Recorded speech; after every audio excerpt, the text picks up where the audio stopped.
Sevgili izleyenlerimiz, Nasrettin Hoca şenlikleri tüm hızıyla devam ediyor. Bu yoğun çalışma temposu arasında öğlen molamızı değerlendirdik ve hemen 10 kilometre yakınında Akşehir'in Cankurtaran köyündeyiz. Rahmetli Ömer Savaş abimizi yad ediyoruz buradan. Nurlarda yaslınıyoruz. Ömer abimizin çilek bahçesindeyiz.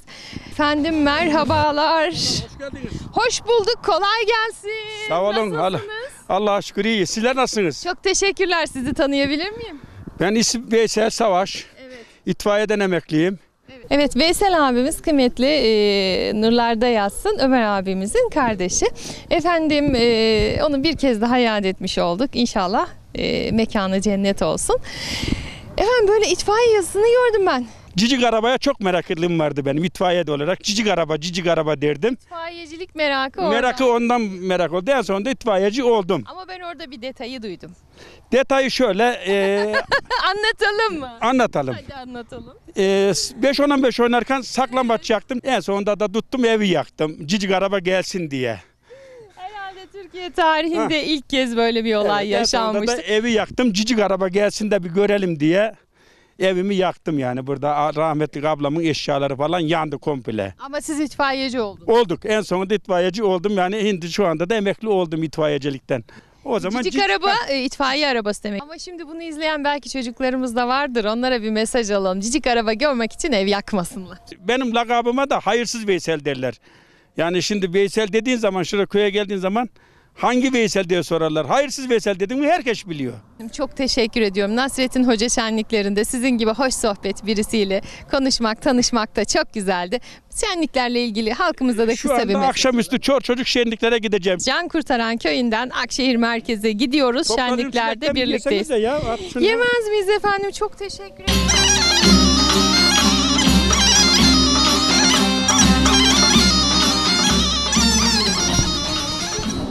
Mehmet amcamın ellerine sağlık, tamamen organik. Afiyet. Yeme de yanında Organik. yat ya, mis gibi. Organik, tamamen her şey organik.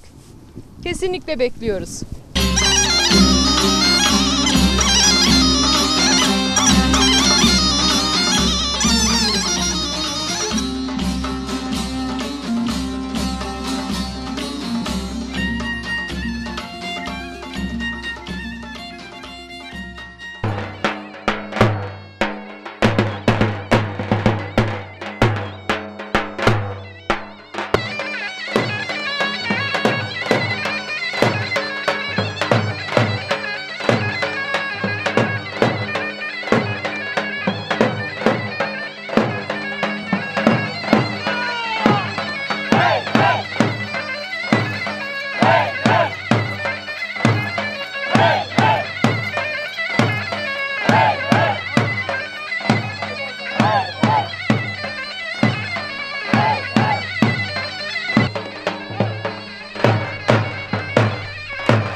Çilek bahçelerinin yanındayız. Hemen şu tabelayı göstermek istiyorum. Cankurtaran köyünün arazilerinin tamamında organik tarım yapılmakta.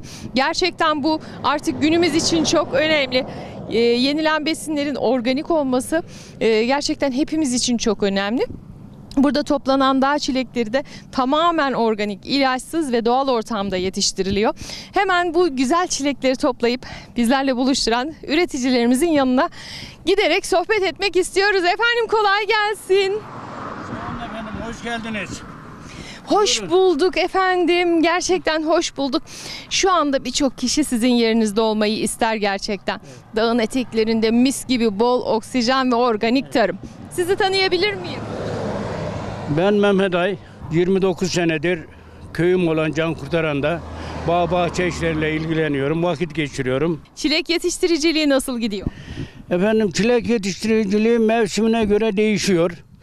Bizim 20 senedir köyümüzde organik çilek adı altında üretim yapıyoruz. Zirai ilaç kesinlikle kullanmıyoruz. Affedersiniz hayvanı gübrelerden faydalanıyoruz. Damlama suyumuz var. Poşetleme usulü yetiştiriyoruz. Bu şenliklerle ilgili bir mesajınızı da alıp kapatalım mı sohbetimizi? Bundan önceleri ben Akşehir şenliklerinde çadır kurardım. Gözleme yaptırdım orada. Kültürümüzü yaymaya çalışırdım. İnşallah akşam üzeri ben de gitmeyi düşünüyorum. Tamam. Canla başla varmayı düşünüyorum. Çilek ikram edelim. Tabii ki. Onu almadan geçer miyiz? Böyle dağ çileğini nerede bulacağız başka? Çok teşekkür ediyoruz. Biz teşekkür ederiz. Sizlere olun, kolay var olun. gelsin. Sağ olun. Kolay gelsin.